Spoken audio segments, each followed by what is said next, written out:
बसंतपुर के नजदीक निमहिया नामक गांव में जग्गी, कालू और गोलू नाम के 3 लड़के रहते थे।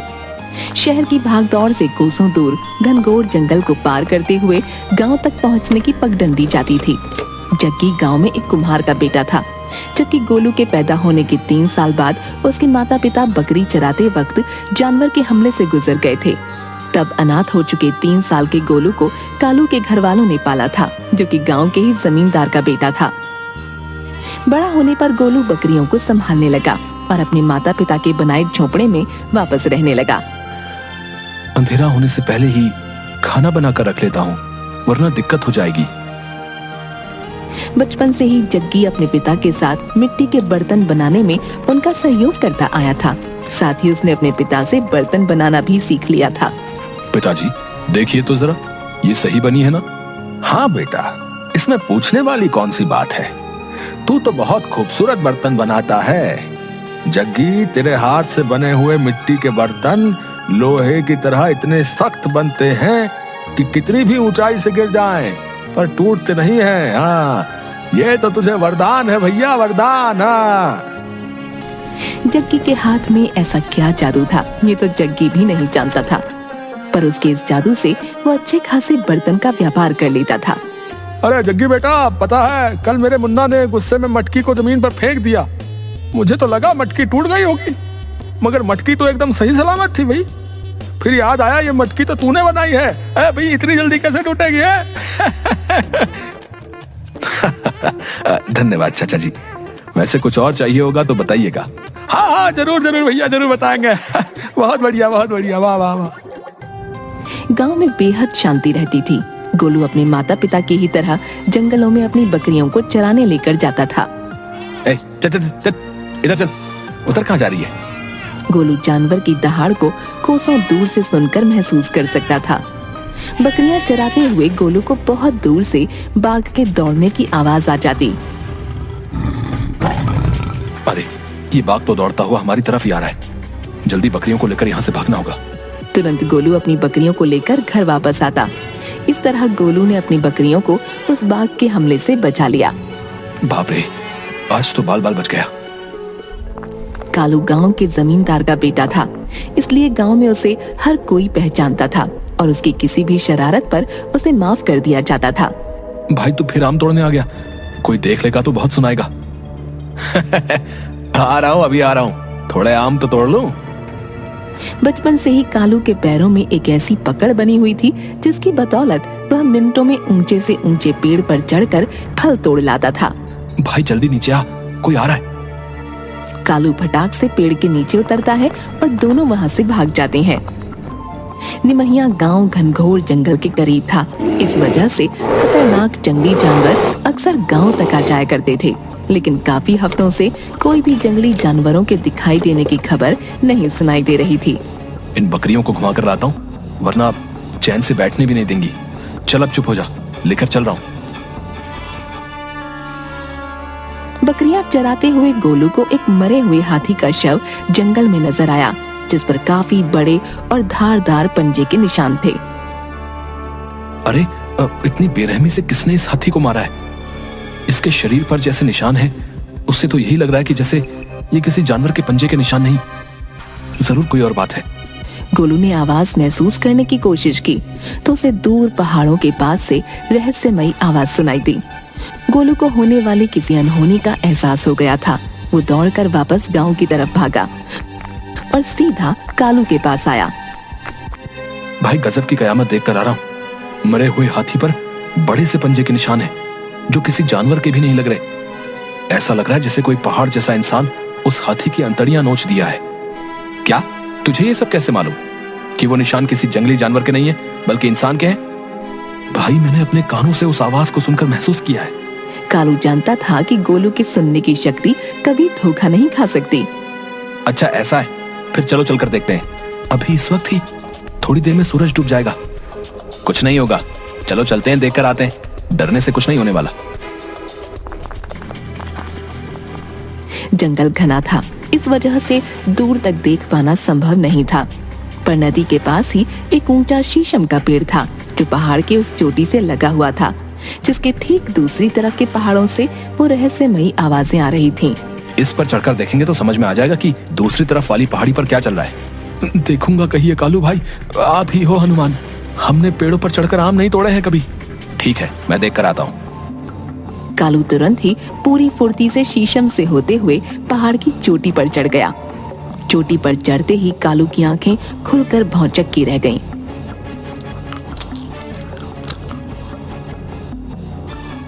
भाई सच में कयामत आने वाली है। ऐसा क्या देख लिया दूसरी तरफ? एक पहाड़ जैसा वन राक्षस अजगर नोच कर खा रहा है दूसरी वाली पहाड़ी पर। मैंने पहले ही बताया था उस आवाज के बारे में। चलो अब वापस चलो, गांव वालों को बताते हैं। जंगल से गांव की तरफ वापस जाते वक्त पूरा अंधेरा हो चुका था। गांव तक ले जाने वाली पगडंडियां ठीक से दिखाई देना बंद हो गई थीं। अचानक ही कालू और गोलू रास्ता भटक गए। भाई अंधेरा हो गया है और रास्ता खत्म ही नहीं हो रहा है। हाँ भाई, मुझे भी ये पगडंडियां अनजानी सी लग रही हैं। लग रहा है हम रास्ता भटक गए हैं। दोनों अपनी जगह पर रुककर इधर उधर देखने लगे। तभी अचानक उन्हें रोशनी दिखाई पड़ी। भाई उस तरफ देखो, रोशनी सी नजर आ रही है। चलो वहां लग रहा है कोई है, उससे मदद मांगते हैं। हाँ चलो चलो उस तरफ चलो।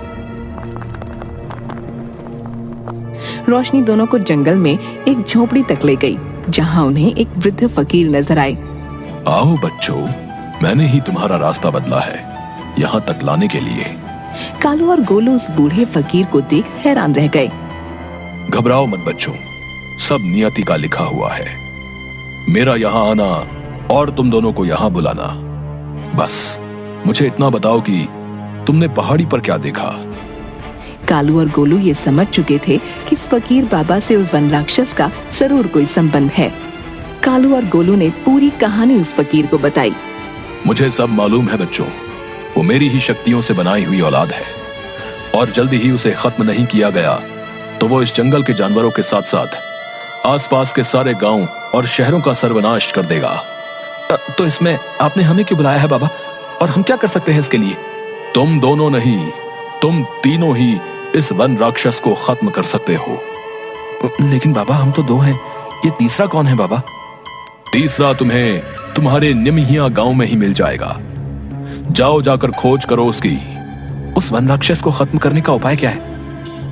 बाबा ने एक पोटली में मिट्टी उन्हें दी। वो किसी भी खंजर या तलवार से नहीं मरने वाला। उस वन राक्षस के माथे पर एक छेद है जिसमें इस मिट्टी से बना हुआ खंजर घोंपना होगा। उसके अंत का एकमात्र उपाय यही है। बाबा ने कालू और गोलू को उनके गांव तक पहुंचने का रास्ता दिखलाया और दोनों ये सोचते हुए अपने गांव पहुंच गए कि आखिर वो तीसरा कौन है जो उस वन राक्षस को मारने में हमारी मदद करेगा। सोचते सोचते दोनों निमहिया गांव पहुंच गए। भाई मुझे नींद तो नहीं आने वाली है आज रात।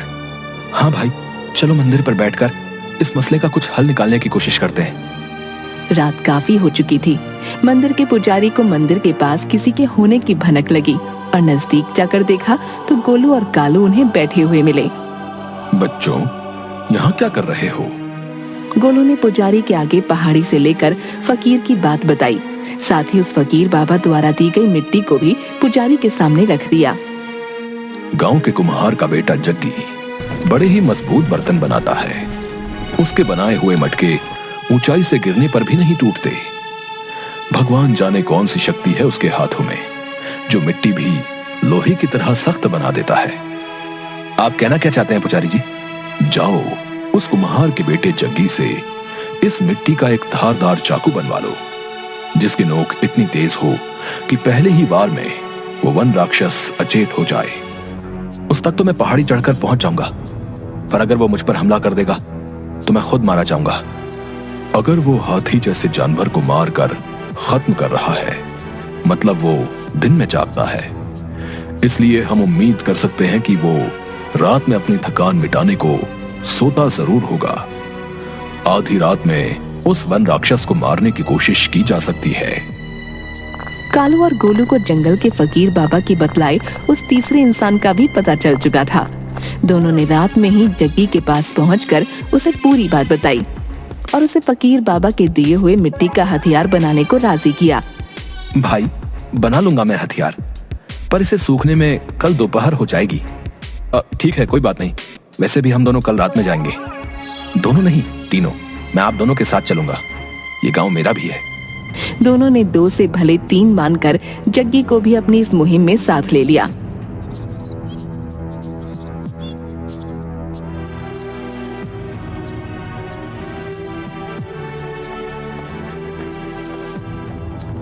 अगली रात पहाड़ी के नजदीक पहुंचते ही गोलू ने वन राक्षस के खर्राटों की आवाज को महसूस कर लिया। 24 घंटे में सूखकर सख्त मिट्टी का हथियार भी तैयार हो चुका था। कालू ने हिम्मत करके वन राक्षस की पहाड़ी पर पेड़ों के सहारे चढ़ाई कर दी। भाई मैं चलूंगा पहाड़ी पर, तुम अकेले मत जाओ। हाँ भाई, हम दोनों आ रहे हैं। तुम दोनों चढ़ कैसे पाओगे इस पहाड़ी पर? यहीं नीचे इंतजार करो, तुम रास्ता दिखा दो, हम चढ़ जाएंगे। ठीक है, मेरे पीछे पीछे आओ और आराम से, पैर न फिसले। तीनों किसी तरह कालू की मदद से पहाड़ी पर चढ़ गए। वन राक्षस सो रहा था, पर अचानक उसके खर्राटों का शोर थम गया। छिप जाओ, वो जागने वाला है। इधर आ जाओ, इस पत्थर के पीछे से नहीं देख पाएगा वो। वन राक्षस को इंसानी महक आ गई थी। सुनो, एक तरीका है मेरे पास। मैं वन राक्षस का ध्यान अपनी तरफ उलझाऊंगा, तुम दोनों पीछे से उस पर हमला कर देना। भाई खतरा है, उस वन राक्षस से बड़ा और क्या खतरा हो सकता है? जान बचानी है तो चलो, कोशिश करो। चलो भाई, ध्यान से। कालू अचानक से पहाड़ी के कोने में जाकर राक्षस के सामने खड़ा हो गया। ओए वन राक्षस, हुर, इधर देख जरा। वन राक्षस गुस्से से भागते हुए कालू की तरफ झपटा।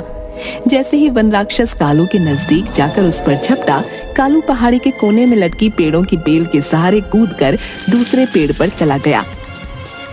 भारी शरीर के साथ वन राक्षस हवा में खुद को संभालने की कोशिश कर रहा था। गोलू, राक्षस को धक्का दो। जग्गी, राक्षस को धक्का दो। भाग जग्गी, राक्षस को ढकेलना है। दौड़ो, अभी वो खुद को संभाल रहा है, अच्छा मौका है। गोलू और जग्गी ने एक साथ पूरे जोर के साथ अपना दम लगाकर राक्षस के ऊपर कूदकर धक्का दिया। राक्षस पहाड़ी से गिरते हुए 2 पेड़ों के बीच आकर फंस गया। अगल बगल पहाड़ी के बने गड्ढे थे, जिस वजह से राक्षस हिल भी नहीं पा रहा था। कालू, ये लो जादुई मिट्टी का खंजर, वन राक्षस के माथे में मार दो। लाओ, जल्दी दो। कालू ने फकीर बाबा के बताए अनुसार उस राक्षस के माथे पर बने छेद पर पूरी तेजी से हमला किया। वन राक्षस वहीं पेड़ों के बीच अचेत हो गया। जोरदार बरसात शुरू हो गई। वन राक्षस के माथे पर गड़ा हुआ मिट्टी का हथियार वहीं घुल गया और वन राक्षस का अंत हुआ। इस तरह जग्गी, गोलू और कालू को मिली प्राकृतिक शक्तियों की बदौलत निमहिया गांव और जंगल की रक्षा हुई।